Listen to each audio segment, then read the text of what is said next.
Hello everyone and welcome to Thursday Live Lesson. My name is Aldrine Guerrero, joined by Mr. Aaron, the voice. Nakamura, say what's up, Aaron. What's up? Mr. Kahai, the legend Fergus, say what's up, Kahai. What's up? Did you mean to look up when you said what's up? Yeah. I was like, oh snap! Because usually my microphone is okay. here. So... is that a new thing that you're doing now? What's up? Yeah. Usually I'm sitting there. Yeah. And microphone is right here. And I usually check to see if it's in the right orientation. So I thought you were doing a bit what is up? Oh snap, are we doing this? I could unplug that microphone and then you can just put it in front of you. It's not gonna be plugged in. Feels more comfortable that way. It's like a little kid who has a controller that's not plugged in and it's like, oh, you're doing really good. Yeah. My uncle did that for me a lot. And then when he finally plugged it in, he got his butt kicked and he's like, let's unplug it again. What up, Uncle Leo? How's it going? What up now? I guess we're not gonna play video games anymore. He unplugs the whole Super Nintendo. It's like, no. Can be one of those kids where it's like, I'm gonna go take my game and go home. I don't want to play with you anymore. No, we'll never know who wins Mario Kart. Oh, snap. You're right about to cross the finish line. He was that petty. I hated it. Right on, guys. Thursday Live Lesson is a podcast / live Q&A that we do here at Ukula on the Ground. Once again, my name is Aldrine. That's Aaron. That's Kahai. The three of us are going to be answering any and all of the questions that we get via Ukula on the Ground, via email, or however we get them. So let's get started, Kahai. Let's answer the first question. Go ahead. Yeah. Wesley asked, he said, my right ring fingernail has been split down the middle for 4 years. I've tried super glue, nail polish, and wood glue. I can't seem to do anything to get it to stop catching and splitting more. Do you have any suggestions? Is that a biking accident? Yeah. Where is it split? Does it split? Sounds like down the middle. Yeah. Is it split through through the whole right? nail, or is it just the nail? It's the tip of the nail where you would hit your strings. Is it at the edge? That split, or is it split all the way down, or even further down? To your finger kind. Is it like? If you have it split that far, would it not just fall off? Would the whole nail not fall off? And I don't know. I don't know. That's never happened. So knock on wood, that never happens to anybody, really. Because I've sorry if this grosses people out, but I've had a toenail that got hit by a door, and so it peeled off. Yeah. And the whole thing, it didn't hurt actually. The whole thing just peeled off, and a new nail regrew in its place. So I feel if it's that damaged, wouldn't it just eventually kind of fall off? So there you go. Wesley just pulled it off. No, don't do that. No. That's Guy's advice. That's not what I meant. That creased me out. I was like, that's too much. Well, Wait, so what is he asking? Is there any advice? He said it's a short split, right in the middle of the nail. Yeah. So is it I understand it's in the middle part, but how low does it go to? To the nail bed? To the nail bed, yeah. Where the red part is. He says it's short, so I'm guessing it's not going all the way through at least. Yeah. But he just doesn't want it to catch on things? Is that was the question?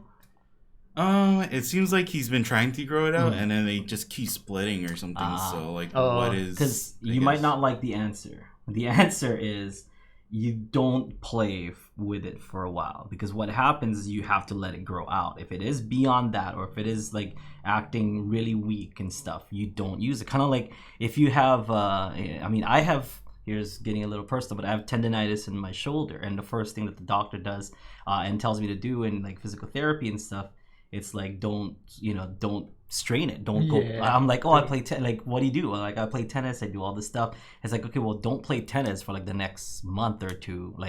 Just to not to aggravate it and stuff. And same thing with your nail. I'm not saying your nail is a muscle or anything like that, but it needs to kind of grow out without you stressing it, because with you playing your strings, it's just gonna keep like stressing that nail until it splits. But if you're not doing anything with it, it'll just grow. And then just keep like filing it down, let it grow, file it down. I mean, don't use or play with that nail. And I know it's like impossible and stuff. Well, I mean, it's his ring, right? Mm-hmm. So you could play with 3 fingers. That's true. Just this. So try to refrain from using your ring finger, like at all, because any kind of contact with the string is going to aggravate that split. Yeah. So and there's other ways to kind of go around it too. There are like some nail strengtheners and stuff. So while you're giving it a break, put some nail strengthener on there. There's some you can get maybe like a fake nail, and or gels. Like you can put a gel coating on the nail if you really want that nail. There's a few things you can do, but you're not gonna like any of them. Like all those answers, it doesn't seem like like the answer that you want to hear. But those are ways that you can kind of regrow that nail. It may not be as good as it once was, but it's not going to split as much, and mine does the same thing. If it gets to a certain length, it does kind of crack in the middle and it splits and stuff. So what I try to do is I try to cut it or buff it before it gets to even gets to that point, so that it doesn't. And as soon as I see, or as soon as it's kind of catching on my clothes or anything like that, like I just file it down like right away. With my thumb, the when I did that dumb accident that I did, like, it kind of split down past the nail bed. Okay, so I had to let it grow out.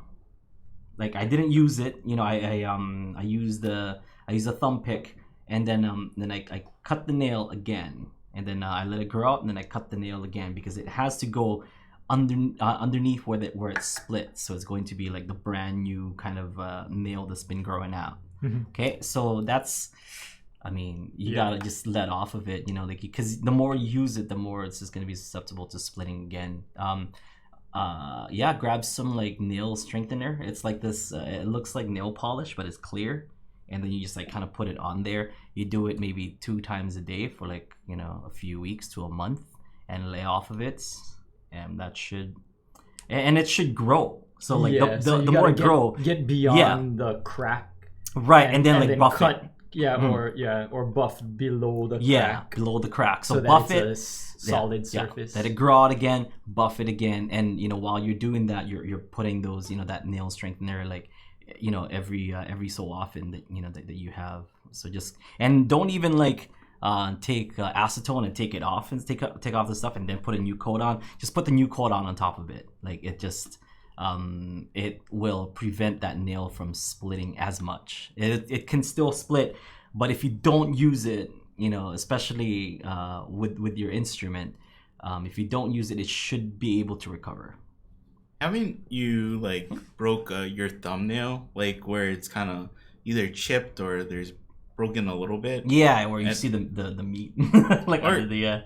But like, or I just meant like the kind of not even like to the nail bed, but like just the tip and stuff. Yeah, and I feel like I've been with you when you break it a little bit, and you kind of just like cut it clean, right? Like cut it to make sure that just cut it. There's no like you don't try to like save it by cutting like just that part off. You just cut it right underneath it, beyond the crack.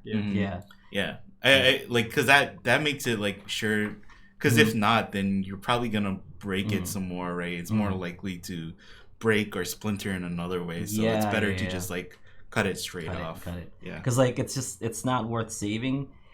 And it might be long enough to kind of still use, but it'll split again, and then it might be worse that time. So just kind of cut up right underneath it, or buff right underneath it. I would say buff, so that you can it keeps it kind of flat, so you have a thicker nail that grows out afterwards. Because if you just cut it, it's just gonna grow exactly the same. If you buff it, it has a chance to grow thicker.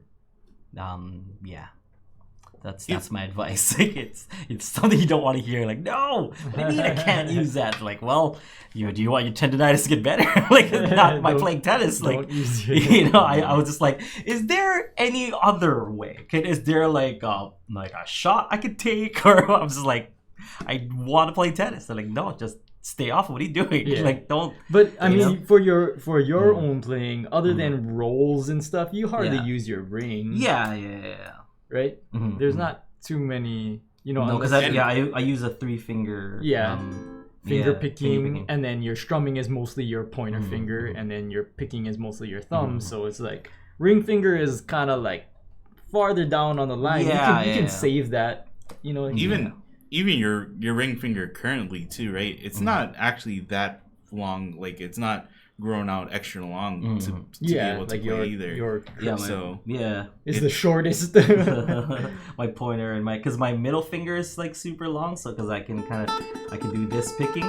Pointer finger's not that long because it's gonna It's split. always Like, gonna- it's gonna split. That's one of those nails that like that's just how it's gonna be until like I don't know, like I retire from playing ukulele. Like that nail will never recover until then, you know. Because it's always strumming. Yeah, it's always doing this crazy strum, so it's just I gave up on it, you know. And I don't like so Kalei's like, why don't you like put gel? Like, well, the gel creates this like kind of tickety tack noise that, Like that a I don't like. plasticky Yeah, on top of my ukulele, so I don't really like that either. I learned that from like kind of Bandito Tyler, the album that I did, and I think I told that story before. But I don't. I don't know. I believe that's kind of one of the things that you can do. I mean, other than like putting a fake nail or adding adding gel and stuff like that could fix it. But you're gonna have to do that all the time. Like you're gonna have to kind of keep up with it because the nail will grow. And the gel will grow with the nails. You gotta go back to the salon and refill and do that stuff. So whatever you choose to do, those are some options that you have. he should tape up just his ring finger when he's playing to remind himself not to use it. Like, Yeah. So if he like touches a string, it's like, oh, I'm touching tape. Like I can Tie a tape. string around to remind yourself. Yeah, that's what I did. I mean, not to remind myself, but I did in Czech. Remember, like I broke my my thumbnail in Czech, so I took a Band-Aid and put it over it, and then like I just wrapped the crap out of it with like duct tape, and then I put the thumb pick on, and then I wrapped it with duct tape, and it's like, okay, well, so that means it's only gonna hit the thumb pick. It's never gonna hit my my actual thumb, and which is actually pretty cool because I can still do do rolls with like the thumb going up, Yeah. like the extended rolls that I do, because it was just like Covered- duct tape. It was covered covered, with- so I could still kind of do stuff, and that gig actually turned out okay. just the thumb pick. That's like like the stories you hear of like samurai who they're like, just put the sword in my hand and wrap it around with bandages or something so I can still fight. Yeah, man. Yeah. I can't even hold it anymore. You just gotta put it in my hand. I wasn't about to be flown halfway around the world just to go, my nail broke. I'm sorry. Yeah. On your guys. bathroom. Like I had a weird case of insomnia and I broke my nail in your bathroom. Sorry, I can't play. So lunch? You know what I mean? Yeah, Like, yeah.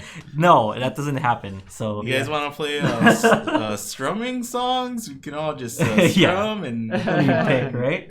You don't need to see what I do. Yeah, it's funny. I mean, we like on our YouTube channel. I think you did a uke minutes or something about How to shape a nail. restringing. Oh, really? And so there was like a comment saying like, "Oh, this guy is a liar," like because he said that if like your strings break during a gig, he just restrings it and then plays at the gig, and like a string takes like a week to settle in. Yeah. And it's like, well, what else are you gonna do? Yeah, what are you gonna do? What are you gonna do? It's like if you're Okay. a professional at a gig, you just restring and you just do it. Just, like you know? just hope for the best. Like Yeah. it's not gonna be in tune. Yeah. you put your ukulele down and you put what is that shaky thing that to supposedly like make your like The tone rate? Oh, tone yeah, rate. tone rate. Oh. But it's supposed to like set your strings faster too. Yeah. So you just put that on stage and you just sit down and be Well, like, yeah. so how are your guys' days going? I gotta wait for my string to stretch out. Yeah. Before I can play. Yeah, Yeah, no, man. I mean, I like that he was so incredulous that They're like, hey. yeah, I'm calling him out because that doesn't happen. It's like, no, strings break sometimes during gigs, and that's the best that you can do. You just gotta hang on You to your just gotta hats. do it. Yeah. But there was a gig that I broke the G string, haha, and I just played like without it. I just played the C, E, and A because whatever. If I had to break one string, that would be the one. And I could still kind of keep playing. But if like the A string breaks, I'm sorry, I gotta change it. Unless you guys want to see a terrible show, But although it has happened mid-song and you finish the song first. Yeah. And then you just finish the song without that string. Yes. Do not stop in the middle of a song if the string breaks, and then like, oh sorry guys, I gotta restring my uke or whatever. You've probably seen the video with like Stevie Ray Vaughan and one of his strings breaks. Yeah. And he just keeps singing while the guitar tech takes off his guitar around him and put a new guitar back on. Pay that guitar tech more. Yeah. You would think the guitar tech would just hand him a new guitar to play with. No, he did. Stevie Ray Vaughan. Oh, did he? Well, Stevie Ray Vaughan had the mic in front of him, and he's singing the whole time. Yeah. And the guitar tech just goes behind him, unclips the guitar, pull it around him, and then put another guitar. Put another guitar with the strap on, and then plugged in. And then he kept going. Yeah. Give the man a raise. And you could tell that guitar tech too was like, I'm trying to be as quick as I can on stage, just trying to get this back on, and then I'm out of here. Like the theater people that wear all black and move the things around the set. He was like that, ninjaing around. Yeah, I remember. Ninjas. True ninjas. I remember being in I just got like prototypes for my strings, and and the diameter wasn't really locked in yet. Remember that we were at Island Bazaar. Yeah, that's the one I was talking about. Island Bazaar. That's what I was thinking. My A string broke in the middle, and we're playing Europa. We're like, you can't not have an A string. Yeah. And it was. I finished the song and I was like, okay, cool, we're gonna take a 10-minute break and we'll be right back. Yeah, there's not too many times when we're performing that I clap for you, but after that song I was clapping. Like that was impressive. And I think I remember, like, when you finish the song, you're like, oh, hey, I gotta go change my string real quick. Aaron's gonna sing a song. Yeah. And I think it was only when you said it and you pointed out that people realized you broke a string. Yeah. Because some people were like, oh, like they realized you broke it during the song. Yeah. Otherwise, you would have just been just relied on your E string. Yeah, I just finish the song. Shifted everything up. Yeah, it was weird because so in my mind, if I want to let you guys in my mind for a second here, like I just shifted everything 5 frets up, so that would make that my A string basically. Yeah, and all the riffs that I would do, it would be exactly the same except the string above it is a half step down. Does that make sense? Like, so if you're if you have to go to your C, you have to move back. Yes. Yeah. But then so like here is my A, right? Or at the top should be an E, right? Mm-hmm. But it's an F, so it has to be a half step down. And then if I needed to, like you said, pick stuff with my C string, I would have to go all the way down. I see. So something like, right? Yeah. So instead of here, where I'm like in the 3rd fret, so I'd be here, 3rd fret, but then down 1. So I'd do something.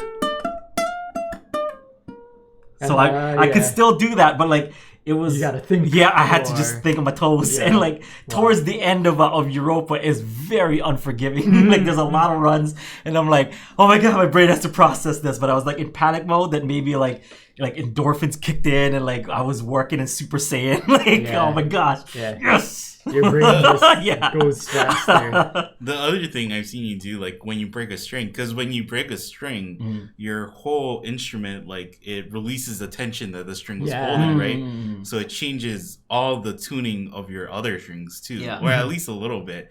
And I've seen you like break a string, play, and then like quickly adjust the E and C rate. So just desperate times, that's one of those things. You just don't stop. You don't stop. You finish the song and then you stop, and then you can take a break, and then you let Aaron sing one while you change your string. Did you have to sing 2 songs? Do you remember? Or just one? I don't know. I forget. But I do remember. I think you did. Realizing that you had broken your string, and then like. You just kept going, and I was like, okay, I'm just going to keep the background going, too. I think... Oh, my gosh. So I think you said, like, oh, Aaron's going to sing a song. And I think you sang Somewhere Over the Rainbow, and you were changing your string at the same time, and then you came back like partway through the song. You kind of started playing with them, but then you also had him play "Come On, Eileen," and I remember that vividly. Okay, so it's kind of two songs. Yeah, because me and Kyle were in the back, and we were dancing to "Come On, Eileen." So that's the only reason I remember. It's because I put the string on "Somewhere Over the Rainbow." But I think I was waiting for it to settle, so I needed him to play something else as a second song. Yeah. So you to let the just string stretch settle. it and retune. Yeah, but even though I worked that hard to please the audience, I'm still gonna be called out for being a liar, Eric. Like, try my best. This guy's a phony. You can't just change a string at a gig. It's gonna go off tune. It's like, it does go off tune. It does.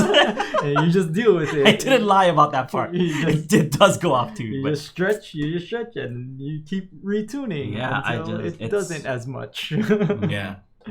I love to. I mean, we've been calling it out for a while, like on the live jam, right? But I love, like, earlier how many people would like say, "Is this really live?" Like, there's no way that this can be really live, right? Ever since those comments and stuff, I actually stopped. Not that I'm not trying hard anymore and stuff. Like, I've actually just like let it go now, and like, and if I play wrong or if I forget the lyrics or if I'm a little bit off tune, I'm just like, oh, whatever. Like, this is just more like it kind of shows off that we are live more now than ever. Like, before we're trying to run a tight ship where people could kind of like, is this live?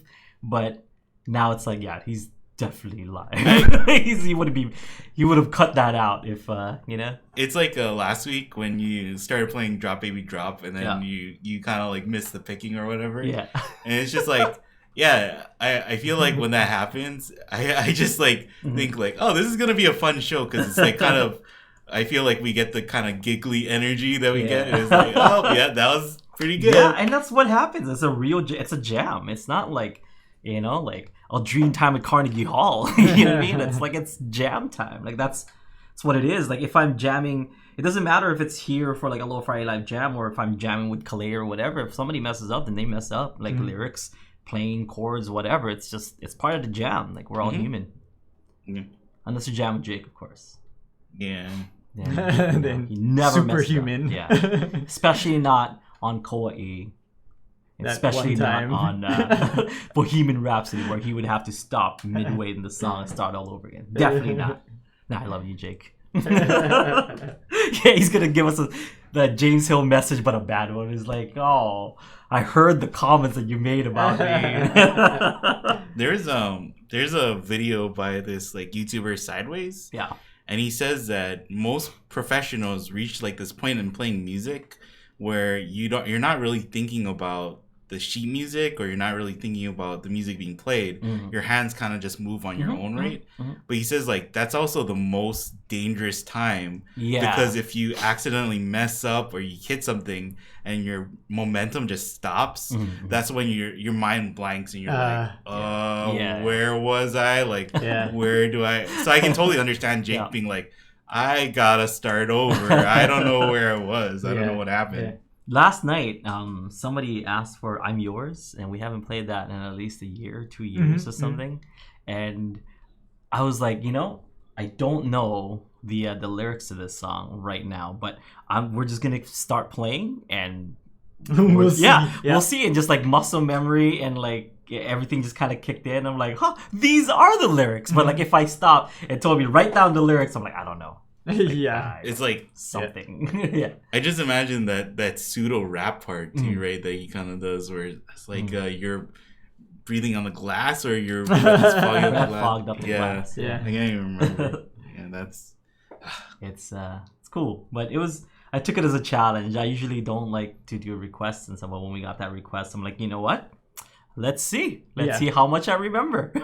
Same with that Bare Naked Lady song. We never play that song. And so it's just that it's like like you don't know every single curve of the road, but if your headlights are on, you can illuminate just enough to know where the next thing is, and you just make your way. That like on the off chance that I see you guys play, like when you kind of mentioned like, oh yeah, I'm not really sure about the lyrics of this song. I get like a tightness in my chest, and I want to be like, I'll pull up the lyrics for you on my computer, or I'll find it for you. Here's some coffee, boss. Yeah. But I'm like, I'm not at work. I don't have my laptop. But what can I do? Yeah, no, it's fine. Sometimes I say it just to say it.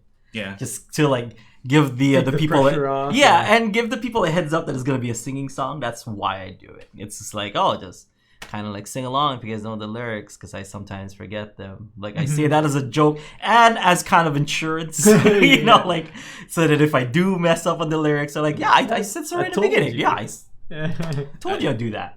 I'm like so used to Fridays too that when you guys play live, yeah. I'll in my head, like if you guys are playing a song that you guys play during Fridays, I'll be thinking about switching the camera. Okay, this time to change the camera now. Time to change the camera now. It's cool. Or change the chords on this. Yeah. The bridge is coming up sooner. It's like, oh no, I gotta switch mode. Yeah. All right. Do we have any more questions? Yeah. Okay, go ahead. So we got this from Devin, and he said, I was wondering what you guys do on a weekly basis relating to practice and play. Also mixed into that, how often do you find something new to learn, song or songs? And how do you mix that into your week? And then he has like a follow-up too after that. So we have 0 practices. Like we have gigs are practices. Gigs, yeah, that's our 2-hour paid practice. I mean, you know, whenever there's not like a set schedule. It's not like okay, well it's Tuesday, so you know we gotta practice, or we gotta do the song, or did you come up with a song? It's been 2 weeks or 2 months, even 2 years, even, you know, like who knows. But like anytime that we feel compelled to kind of like bring a song up, that's when we try to learn something new. Like oh, I've been kind of fooling around with the song, I think it matches our set, you know. Then I'll come up to like you'll tell me, or I'll tell you. And just kind of listen to it, and then we'll play it maybe once or twice just by ourselves, and then we'll try it out, you know, like at the Wednesday show. That's why it's paid practice. Like we go to the Wednesday show, we try it out, and usually the first month, 2 months, it's like we're still kind of feeling the song. But once we kind of get it down, and there's really not even a communication. Like, I mean, if there is, it's very little to like, oh, you should do this, or you should do that. Like I just kind of let Aaron do his thing, and he kind of lets me do my thing, and that's kind of how our chemistry is when we play together. And it's like, I know where my strengths and weaknesses are, and so does Aaron. You know, like we kind of fill in each other's weaknesses. Yeah, and it depends on who's singing too. That's like, true. If you're singing, then I just kind of follow what you want to do. Like if you want to emphasize one note more, then I just make a mental note of that, and then do that the next time. And then same thing with if I'm singing, then he just kind of like, I just think about where the punches are going to be, and where I'm clear to do like an ukulele riff or a solo or something. And then based off of the original song, like if there's a riff, want to recreate that riff, then he just does it in the right place. But because like, you know, if I'm not singing and he's singing, I mean, there's kind of a fine line of playing too much, you know, like, and I don't ever want to cross that or anything. So I just kind of follow him. I do what he does, and in return, if I'm doing something and if I'm singing something, he kind of just follows me. That's really it. Like, there's no set schedule. So I don't know, in a week, typical week, it's 0, like 0 hours of practice, or like getting together or learning songs and stuff. There could be a 0 month even, you know, like, but we try to like give each other heads ups of like what we're kind of jamming, or like what we're working on, or anything like that. It's like, oh, I've been kind of playing this a lot. Does this work? And if it doesn't work, then it doesn't work. There's a lot of stuff that we tried on Wednesday nights, and it just doesn't click, so we throw it out, you know, like, and we put in new stuff in place of it. But then the stuff that we have or that we play on our shows, it's usually those are the ones that are, you know, like tried and true. Like, it gets a good response, the arrangement is good enough, you know, like that the audience receives it well, and we like the arrangement, and we don't mind playing it, you know, like a lot of times, or you know, repeatedly. And those are kind of our criterias, or at least mine, like for you know, for putting a song in our set. Like, is it you know, how popular is that song? Is everybody else playing that song? That's something like, you know, it might be redundant. Like, you might just be And that's why a lot of people ask for Somewhere Over the Rainbow. We don't like, and I personally don't like doing it. And not because I don't like the song, it's because like, and not, I don't want to be the cool guy going, it's so overplayed, but it's just like, if we played it, we would just be a drop in the bucket. Like we'd just be one of the people who plays that song. We wouldn't even play it as well as some others do, you know? Like, so we have to kind of, and not nearly as well as the original recording. You know what I mean? So. Yeah, we want to like, we want to keep that in mind because like, you know, we are putting ourselves out there, and if it's going to be a cover of a song as iconic to the ukulele as Somewhere Over the Rainbow, like we better bring something good. Yeah, you know? or something different. Or something, but we feel like we can't, like, you know, we can't be any better than like than. I'm not saying that, you know, like that we're better at the other stuff that we do, but it's at least different. It's at least us, you know, like we wouldn't know how to make that into our thing until we kind of turned to the Judy Garland version, and then Aaron started singing that, and I built up Aaron as like part of the show. You're like, oh man, the voice is gonna sing this song, you know, like, and it becomes a thing. Then it's its own thing. That's like when I do like doing it. So in the times that we do play that song, it has to be kind of our way and our terms and our rules. I always I've been saying a new joke recently, like, because I like White Sandy Beach. I love that song. You know, I've always loved kind of jamming that song. I'm like, okay, we're gonna play a song by Israel Kamaka Viva Ole. No, not that one. This other one. It becomes a part of the thing where like just letting everyone know, please don't ask for that song. You know, it's just and I sometimes rail on him like, not that one, because we all know we got that CD in our car. We just pop it in. It'll be better than what we're gonna give you. Like, we're very honest on stage. That song is played so often and around like so many different places where you just walk into a store and it's played here on Kauai, right? Yeah. Like on the radio or whatever.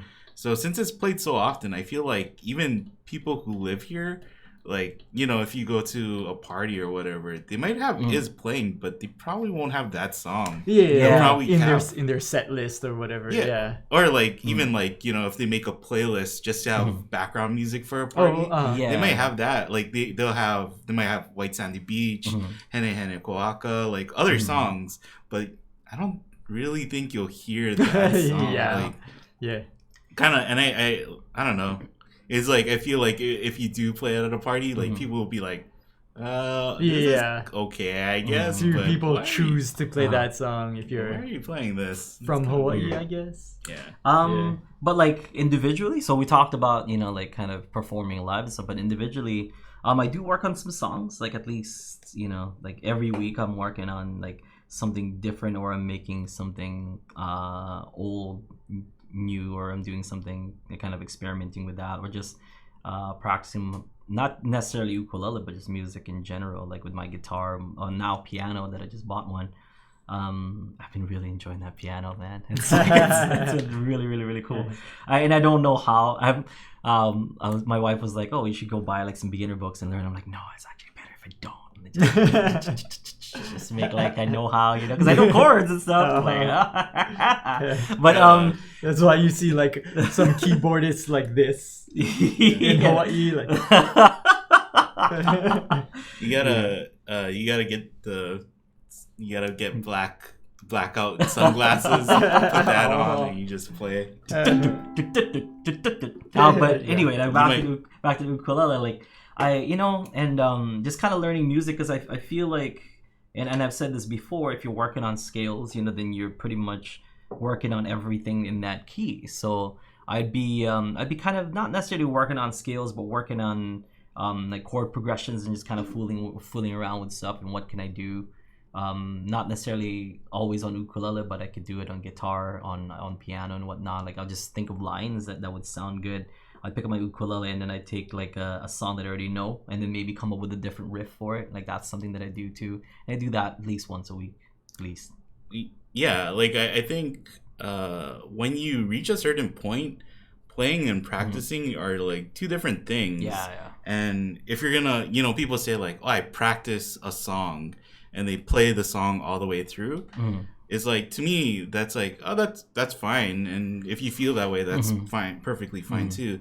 But for me, like practicing a song is like playing a song, and then the part that I mess up, I'm gonna like focus in on that, and then I just might run through that part like 10 times, like, and run through that part like knowing that I can't play that part. I'll take it slower so I can make sure I get each note clean, then take it faster and faster, and then like I'll run through the whole song, make sure I can play it, and then be like, okay, I can play that song, and I don't like really need to dissect it and then pull it apart, find what parts that I need to really hone in on anymore. And it's tough because I don't necessarily do a lot of like new covers, that much. I'll come up with like one or two big covers maybe like a year, like that's just for myself. But if we're also counting in Ukulele Underground, like the stuff we do for our site, then it's at least like one new cover song a month, because that has to be something that like comes out for the lesson. And we got a great one for next month, by the way. I just learned it. It's one of the hardest riffs that I had to like figure out, but it's so much fun to play. And well, like, and even that usually it's two, right? I mean, sometimes we can't get a solo up every month, but then when we do a solo arrangement, like usually you're figuring out a solo arrangement of another song that doesn't necessarily have a solo arrangement, so that's you working on that song too. So okay, so you said he had follow-up questions. Just one more. So he said, for a solid intermediate player, what is the recommendation for the week of music for someone? So I guess just thinking, if you're like kind of starting out and stuff. Wait, repeat the first part again on the low G. What? No, a solid intermediate. Oh, intermediate. Like an intermediate player. For an intermediate player, I would just start like doing. My best advice is just to be doing what I did back then, where you just kind of putting on like popping in albums that you kind of know, and you have if you have an iPad or like a laptop or a computer and stuff, then just bring up the lyrics and the chords and just kind of play along with those tunes, because not only are you practicing maybe new chord progressions, but you're also practicing the groove of whoever did it, so you're playing along with the song. Along with the song itself. So the song itself is going to have a certain groove, and that kind of helps you do that. If you're an intermediate player, you should be able to catch groove. You should be able to switch to the chords when needed, unless it's asking you for something like a sharp 5 or flat 5 sharp 11 or something, like you should know at least the basic to a little advanced chords at at that point. And that just like you don't necessarily have to pick, and if you want to pick, like you can pick, but I think just kind of grooving and playing with the song and helping you out with rhythm and groove, I think that should be something that you can do. And you're like making your repertoire a lot larger and wider by kind of learning new stuff all the time. And you can practice improv if you want to. Same thing, play that song, the chords to it, because you have your trusty iPad or laptop or something, so you can figure out what key it's in. Then while the song's playing, just fool around with picking and doing some some improvisation. I did that as well. That's kind of how I got better at doing improv and figuring out riffs and whatnot. So that's something that you can do too. And at the same time, you can work on your scales. So the scales doesn't have to be boring. Like it doesn't just have to be,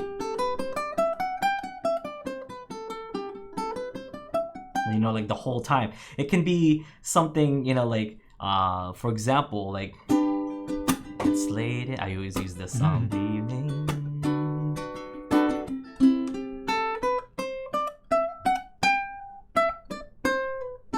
So you're playing that scale, you're practicing that scale, but to that groove, and you're not only getting better at that scale, but you're getting better at like kind of playing it on beats and on time and on groove with the background and stuff. And that's why I've been so spoiled with with playing with somebody. I've never been. I mean, I shouldn't say never, but I didn't really like playing alone, doing like solo ukulele gigs and stuff. I've always wanted to bring Aaron with me, because that's just how I practice. That's how I learn. That's like where I'm most comfortable, is if I'm following a groove that somebody set for me.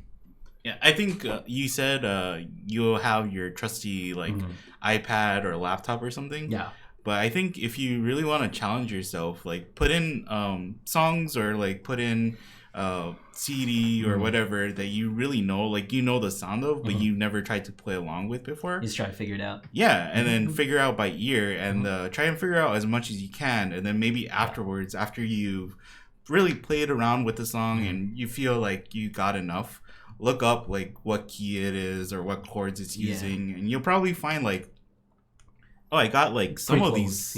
Yeah, I got some of these wrong, or I got some of these right. But like, even if you know the song is in C and you're soloing in G, that's like pretty close where you can feel pretty good about it, and you can probably pick up like little tricks that you know, it's not something that people are gonna tell you like, oh yeah, if somebody's playing in C, you can just solo in G, but it'll make you feel more comfortable, like just all over, and comfortable playing, you know, playing around wrong notes or playing around good notes, how to fit wrong notes into good notes, you know? Like the challenge that we did where we jumped in the car and then we drove down and you had to figure out the song just on the radio, or like we were playing it over the radio. Like there's things that you're playing that like it's like, oh, that's technically not the right chord, but you can see it sounds or sounds relative. Yeah, and you can see why you thought it was that, and you were playing it in a way that you probably 90% of people wouldn't be able to tell, or even 99. So that's pretty good. Like if we can get that close to it, you know. So, and then sometimes you might just be like, "Oh, I was completely off," but even then, that's when you learn, you know. Yeah, and I feel like that's pretty fun to find out too. Like, oh, I don't know why I thought this was in, you know, G when it's in B flat or whatever. It's just like a really weird chord. So yeah. Okay. Anything else? No. Devin added that it seems like he's pretty much doing what we were saying. So okay. Yeah, like that's, you know, like that's basically like what I did in order to kind of reach like a different level. It's just kind of knowing and trying to play with the greats, so to speak, because if I pop in a Santana album or a Pure Heart album or Kyle Crater Boys album or whatever it is, I imagine myself like being on stage with those guys and just kind of jamming with those guys, you know, like, and that feeling is like makes you so motivated to play your instrument, and makes you like, it gives you a confidence that like, okay, well, you know, if I'm playing with these guys, I better play it at my best, you know, like it always kind of keeps you at, you know, at your best or on your toes and stuff. So it's a really great way of practicing and getting better on your own. Something I've noticed when we've talked to, you know, like all these professional players too, it seems like, you know, you always hear stories of people like locking themselves in their bedroom and like just playing and practicing and putting in the time. But I think a lot of these guys, besides like actively practicing techniques, you know, and like doing like, oh, I'm gonna do scales, I'm gonna practice my hammer-ons, I'm gonna practice this, you know, solidly. You hear a lot of these guys talk about like, oh yeah, I practice like listening along to stuff. Or like practicing actively listening. I think is a big thing that you'll find that a lot of good players have, and then players who are, you know, maybe on the cusp of like going from beginner to intermediate, they might have all the techniques down, but they might not be able to like hear what's being played and replicated, or hear how they fit in to a song. All right, so today our songs are due. So I always do it last like 45-50 minutes of the thing. So we here at Ukulele Underground's Thursday live lesson, we have a songwriting challenge that we put on. We try to do it every month. So this time our challenge was to write a song in 2-5-1. So for example, in the key of C, it'll be D minor G. Oh, sorry, there. D minor G C. Or in G, it'll be A minor D G. In F, it'll be G minor C F. In D, it'll be E minor A D. That's really all you needed to do, was just write a song in 2-5-1 with that progression, or have that progression in there somewhere, okay? And we can have bonus, so you can have lyrics if you want to. You can add chords not in key. Odd time signature, talk about the birds and the bees. or grunge. You know, so these you can have any one of these. That's fun. It's just kind of a guideline, you know, if you want to write a song in particular, or if you're looking for song inspirations or a direction, those are some bonuses that you can add in there. Okay, but all you basically need to do is write a song in 251, and it doesn't matter what it is. Okay, or just to have 251 in it. I gotta go grab my phone. Oh yeah, go type it out. Yeah, go grab your phone. Grab your phone. Yeah. So I'll go first. Historically, I always go first. You can start explaining your song while I arrange this one. So this song, I actually wrote 2 verses, you know, for it. I tried to do everything that, you know, that's on the bonus. Chords not in key. I tried to add an odd time signature, and I'm gonna attempt it, but it's like gonna be kind of funky. I wrote it has birds and bees in it. And it I tried to make it as grunge as, you know, as I could, but see, I remember the last time that I wrote something, or like the time before that, I was trying to write something, and then like it got to kind of like a weird part of me, like that I reached, and I'm like, and then I turned it into a funny song instead, because I was afraid of like what was there, and I'm just kind of like, you know what, since it's grunge, you kind of have to reach like into a darker side. It can't be like a happy song. So here's my kind of here's my grungy song. I don't know what to call it. Here we go. Here goes nothing. I was listening to, of course, Nirvana. I was listening to Stone Temple Pilots. I was listening to Mudhoney, like some of the other like kind of underground ones too, just to get some like inspiration. And I don't know if it inspired me like that much, yeah, we'll see. None of us are very grungy. We're not Yeah. grungy. So this is as grungy as it gets. You know.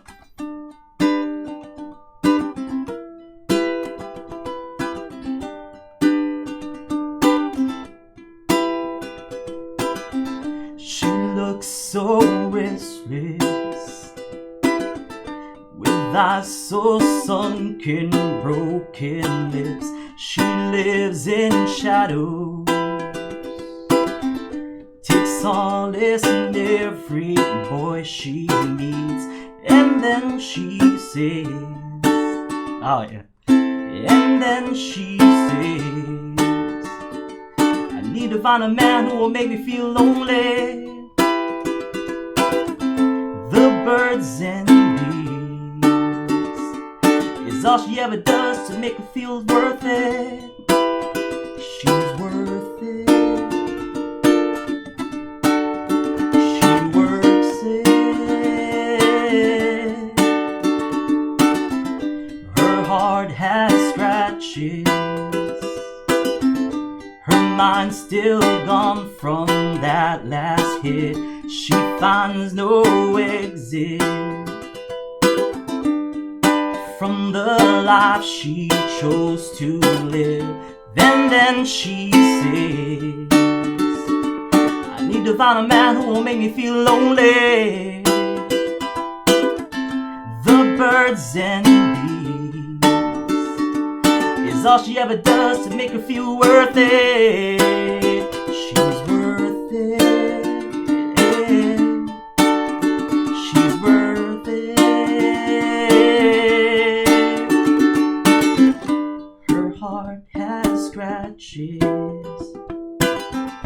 Her mind's still gone from that last hit. She finds no exit from the life she chose to live. Then she says, I need to find a man who will make me feel lonely.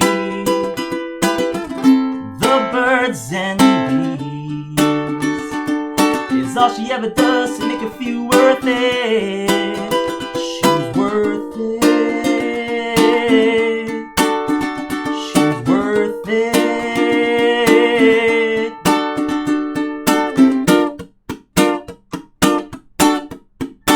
She's worth it. She's worth it. And then she find a man who will make me feel lonely.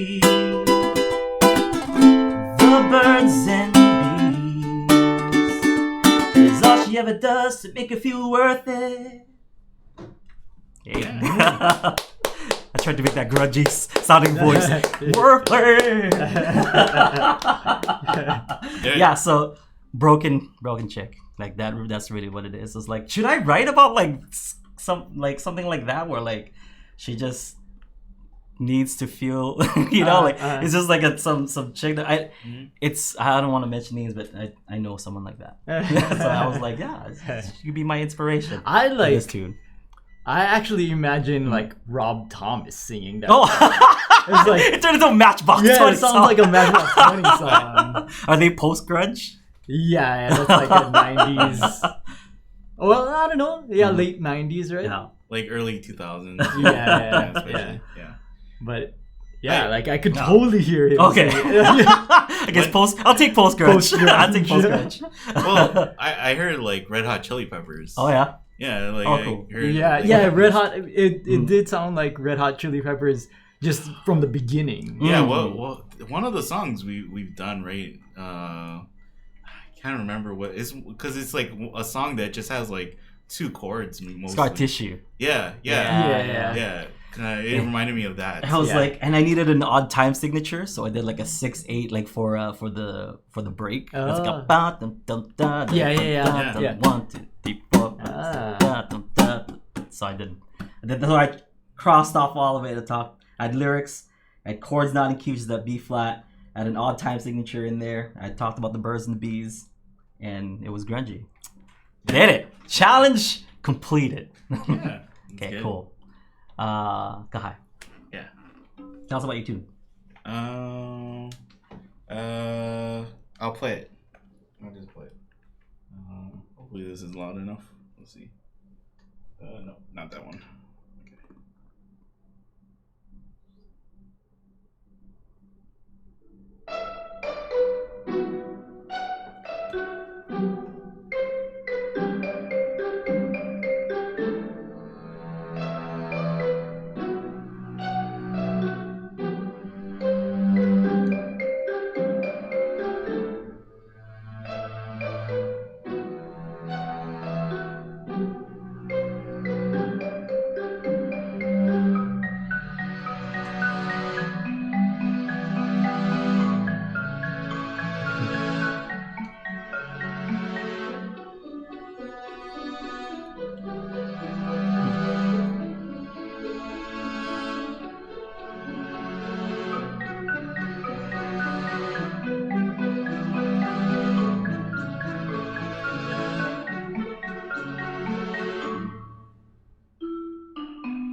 Oh, I like the 251 in there. Like, oh snap! And that's when you did the kind of like the bridge. Yeah. Dude, it was cool, man. Yeah, cool. and then I dig it. It's originally in G, and then when it go to the 251, like I wrote the whole thing where it's like just in G, and then I remember like, oh, we're supposed to put it in a chord that's not in the key or something, so I modulated the whole thing to D instead for that part. So it was like an E minor A D, like towards that. Yeah, and then it goes back to G too. So like, and then with this song too, if you look in my folder for a lot of these like song challenges, I have like, it's like, oh, challenge number 7 or 16 A, challenge number 16 B, challenge number 16 C. So this one, like, Oh, This actually, was like F or no, this one isn't too bad. Like I've gone up to D, I think. Uh-huh. But this one, it was a B, and like on Tuesday I came into work and I was like, when is our challenges due? Yeah. And I looked it up and I was like, oh no, it's due 2 days. Yeah, that was when I started mine because you were like, "Hey, did you do your thing for the challenge?" I was like, Yeah. "Nope." Yeah. I just remembered it's due in 2 days. So Yeah, I started writing it yesterday. Yeah, and I told you, right, like, oh, I guess we'll see what kind of song I can get done in one day. Yeah. And even that, it was half a day because I started writing, I wanted to write like a kind of a lo-fi hip-hop song in the morning. And then I started it, and halfway through the day, I realized nothing is coming out. Like, I had bits and pieces, but I'm like, I don't like any of this, and it's not rolling into a song, so I just had to scrap the whole thing. And I was telling Aaron that like I've been watching like this kind of fantasy anime kind of thing, and it has like that kind of background music. So Yeah, it's like, it does sound like. yeah, It's very Fantasia. I liked it. And like while I kind of started writing it, and I started arranging it, and as I was arranging it, I tried to like think of it as like the hero's journey, that you start off someplace, you build up to the climax, and the climax can kind of be that like that building, ascending bridge part, right? And then you go back to where you started from. But then I also tried to like add in different instrumentation and change what parts play what. So it sounds like you're going back to the beginning, but it's different. Yeah. You And somehow then changed through the process. And Different key at that point. I kind of wanted to make it a little bit more creepy, not necessarily like ending on like the happy note that is like, oh, everything is settled. Resolved. Yeah. I wanted it to just kind of sound like, oh, it's, you know, it's like almost like the end question mark. So yeah, that's why I had the low strings kind of play out that end part. Nice. Good job. Okay, Aaron. But this one, so this one, like I did remember that it was only 2 weeks, and it started last week. Like trying to listen to grunge and like trying to figure it out, and it just wasn't coming out. And so like I just forced it, and it just came out with whatever it came out. But I wasn't even into grunge when grunge was popular, so it was like I really had to kind of dig deep and figure out what a. I like doing this challenge too, because I feel like sometimes we come in and, you know, it's like, oh, pretty happy about how the song came out, but I think other times we come in and it's like, I made something, I don't know if it's good or not. Oh yeah, so remember last week on the podcast when we were reviewing Renee's video, and then I tried to do something and my ukulele was not tuned. It was because I was playing with drop F. Snap! Because like, you know, Drop it's F. like grunge is kind of, they always do the drop D or whatever. So I did drop F. Snap! Yeah. Can't wait to hear this. See if this is in So you're gonna play like with power chords and stuff? tune. Yeah. So I tried to kind of go that really grungy route, but so yeah. I'm gonna look over here so I'll look at your lyrics. So yeah, I don't have that grunge voice, so it's gonna be what it is. So.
harvest. Calico swallows starlings in their nest, tempting me with honeybee that sings inside your sail. Come down the road, now it's turned into your tail. Tentacle.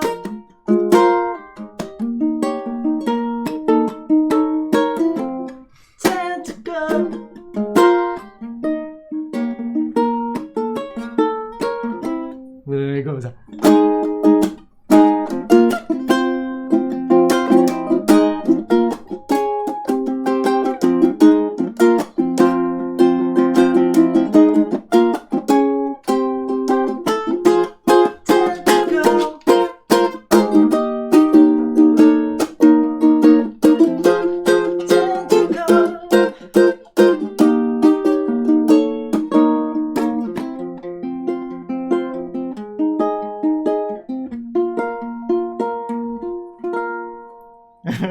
So something like that.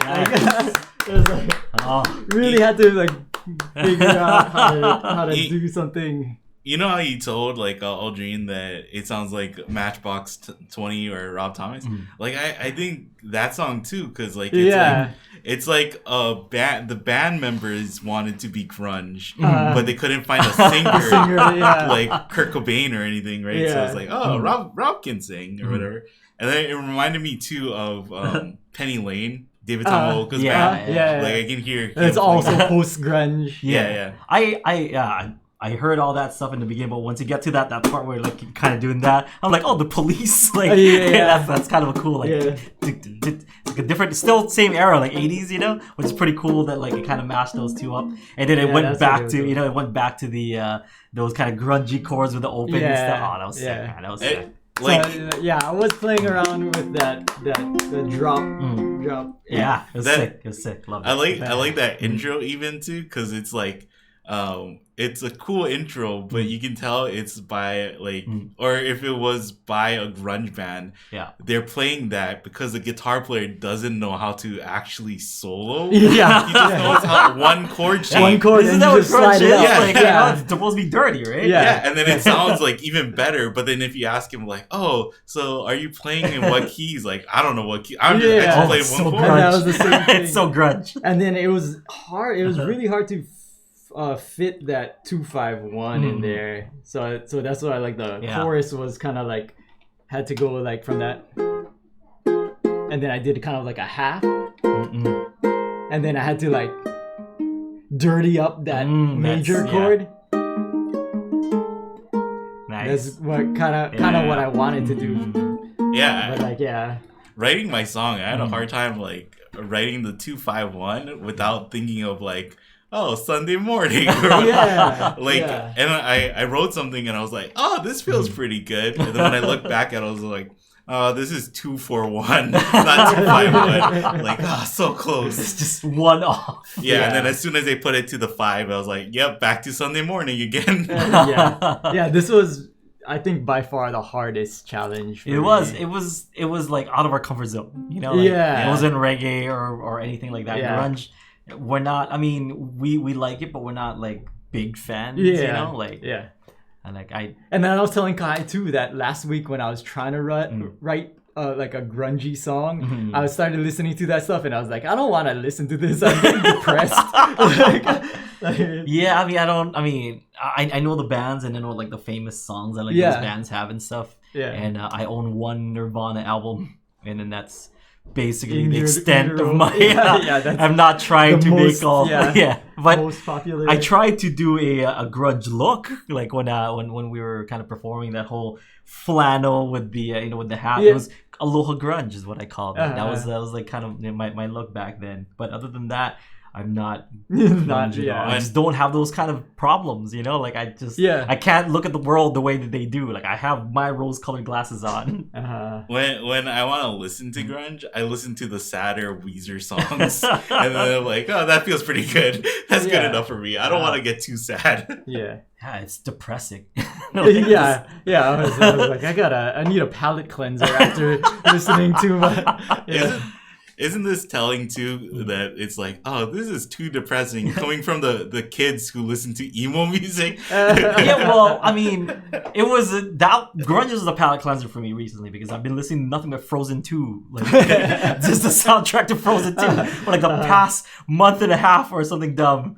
So like writing something grunge, I'm like, let's take it to a dark place. Like, Yeah. let's write about that. Let's do that instead of like just let it go all like, you know, for a month straight or something, or like into the unknown. Yeah. I need to. This was my palate cleanser. So thank you, yeah. whoever said grunge. Thank you. Yeah. But, I mean, I'm not very good at it, but it was a nice break. None of us. From Yeah, I think when grunge was popular, I was getting into ska. So that's like almost the complete the opposite of it's still like a cynical worldview, but then it takes it like it's like kind of silly or playful. playful. It's like everything is hopeless. Like let's dance. Yeah, everything is hopeless. Yeah. Let's make fun of that.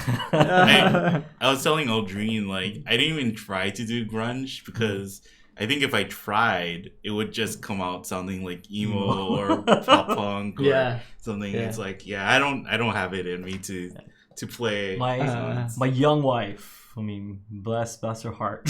Like, she doesn't know like what grunge is, and she was asking me, the musician in the house, she's asking, what is grunge? I'm like, I actually don't know until like look it up. I knew what grunge music was, according to Wikipedia. If somebody were to ask me what is that, define it, I'm like, you know what? 1 second, like let me look it up. But you know, like I knew, like I said, Stone Temple Pilots, like Nirvana. Who's that band? Pearl Jam is another, another one. Like Mudhoney, like I was saying, it's. Well, you have to go and you have to live in Seattle for 5 months. Apparently, that's like in order to be true grunge, it has to have like come from like that Washington, like from Washington State. Depressing area. Where, like it's gray most of the time. We don't have that. It was hard to tap into that. It's tough. You know, so. I just looked to the most depressing person I know, and then I just wrote about that. No, I was thinking like, because I like Nirvana, and so the Nirvana and Courtney Love thing. So it's like Courtney Love was like, oh, okay, well I don't know her, but I know someone like her. Even that too. Like I had to like think back to like high school when there was like a sort of like a manipulative, like there was a girl that I knew that was kind of manipulative, and just the interactions that I had with her, and that's like that I didn't have anything else, you know, and like, you know, a lot of grunge lyrics are pretty like kind of not specific, and so that was a little easier being able to just write nonsense and then but I really had to like kind of imagine what I was going through during that time period in order to even get something out, you know, that's what it came down to. I think too, like, I'm not, grunge is like that feeling of like a festering feeling that is where it's just like, oh, it's sitting within me, right? But I'm not that type of person. Like, if anything, you know, I don't think like when somebody does something to me, I don't like hold on to it. Where like, I'm so angry all the time. Like, it's just for me. I'm like, I'm gonna go sleep and think about all the dumb things I said today that I made. But it seems like it's just a different type of person. Well, like we grew up with emo, where like it was just nothing but whiny, like, you know, like I'm so sad. High school problems really compared to like grunge, you know, like it seems like high school problems. 9 Inch Nails, Soundgarden, those are, you know, definitely some good grunge bands. Like I was listening to Black Hole Sun as well, you know. Like, that's kind of what I was listening to. Because that's like the poppiest of grunge. Listen to pop grunge that smells like Teen Spirit, like that guy. But so those are our grunge songs. All right, guys, thank you so much. So if you want to get in on this, it's not too late yet because it's due next week. It's going to be a 251 song. So just write a 251 song in any key. These are chord progressions in 251. That's just to give you guys an example. Have some, if you want some, you can have some lyrics, chords not in key, odd time signature, birds and bees, and make it grunge if you want to. It's a cool little challenge. We challenge ourselves to do it. A couple of other things. Vincent, the UU Plus solo just came out. Kahai worked hard on it, so make sure you check that out. Don McLean, one of my favorite slow guitar songs. And I've really kind of always wanted to do an arrangement of that, so I hope you guys enjoy it. Check it out, Vincent Van Gogh. And little trivia: my daughter's name is Elle. If my daughter had been my son, his name would have been Vincent. I thought that's pretty good trivia, but I thought you were gonna say that the trivia that I found that I didn't put it in was that Vincent is Tupac's favorite song. Oh yeah, yeah. Really? Tupac has said that Vincent is his favorite song. So. That is interesting. I did not know. So you just blew my mind. It's like me and Tupac share. We have some things in common. So Thug life. Yeah. And like. See my tattoo. It just says hug. But also, I finished the bottle. Oh, it is completely empty. You see on the bottom there. I finished it. What is it? Not yesterday, but Tuesday, right? So this is Tuesday. So this is done. Who was the closest, Kahai? Renee. Without going over. Yeah, I think Renee had for the 14th or something for like St. Patty's Day. Okay. She said so. Yeah. Okay, cool. So Renee, you are going to get a really cool prize because you stuck with it, and because this was still going on. We don't mention it that much, but it was a contest that was running in the in the forums. So since this is done, you're gonna get one of these, right, Kahai? So this, it's wrapped up. Basically the same sauce that I did. So you're gonna get the same sauce that I finished. You try it out. Have your friends try it if you want to. It's delicious if you like spicy stuff. But I also have a limited, very very limited amounts of Korean posters that I was talking about this past Friday. So I have some posters from Korea that There's a tour it's a tour that we did, and it was just plastered. And so there's a picture of it. I forgot to bring it today. I was supposed to bring it today, but I forgot. But there's a picture of it in my Instagram where it was like kind of plastered throughout the steps. We were like kind of walking down to the club that we were playing at, and there was like this just everywhere. It's kind of nuts. Like I've never seen that before. Where like there's multiple posters of myself. we're in a wall. So we're gonna sign it. I'm gonna sign it. Aaron's gonna sign it because he was part of that tour as well. If you want Kahai to sign it, you can tell Kahai if you want him to sign it too. But we'll sign it and we'll send you that poster and this Hamajang hot sauce. Okay, it took 2 months, 3 months, 4 months for me to finish this. 4 months? October. It's on the cap. 10/24. So October 24 is when I started. End of October and beginning of March. So 4 months. About 4 months. It's because I was saving up money for my wife, like for my wife's anniversary present. So I didn't eat at the office as much, but I finished it. So there it is. It's gone, and you get the prize. Okay.